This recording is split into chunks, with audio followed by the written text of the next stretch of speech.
आज की पौराणिक कथा का सार है कि आखिर पाप कहाँ कहाँ जाता है।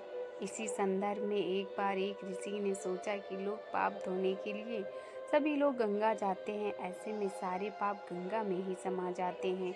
इस तरह तो गंगा भी पापी हो जाएगी।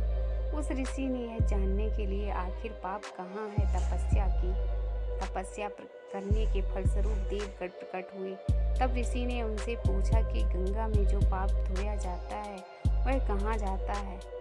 तब भगवान ने कहा, चलो गंगा जी से ही पूछते हैं इस बारे में। ऋषि और भगवान दोनों ने ही गंगा जी से पूछा कि हे गंगे, सब लोग तुम्हारे यहाँ पाप धोते हैं, तो इसका मतलब क्या आप भी पापी हो?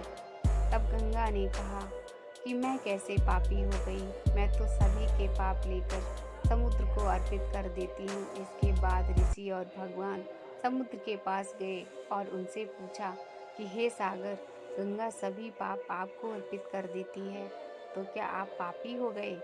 तब समुद्र ने कहा कि वो कैसे पापी हुआ, वो सभी पाप भाप बनाकर बादल बना देता है।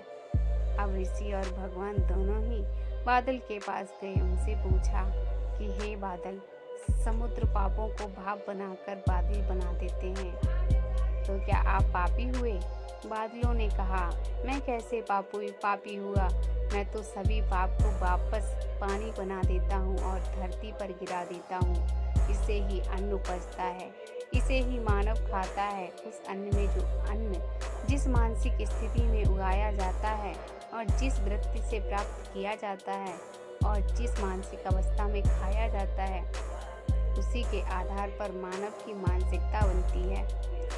यही कारण है कि कहा जाता है कि जैसा खाए अन्न वैसा बनता मन। जिस वृत्ति से अन्न प्राप्त किया जाता है और जिस मानसिक अवस्था में खाया जाता है, वैसा ही विचार मानव का बन जाता है। ऐसे में हमेशा भोजन शांत रहकर ही ग्रहण करना चाहिए। अन्य चीज धन से खरीदा जाए और धन भी श्रम का होना चाहिए। दोस्तों, आपको हमारी यह वीडियो पसंद आई हो तो चैनल को सब्सक्राइब करें, लाइक करें एंड शेयर करें।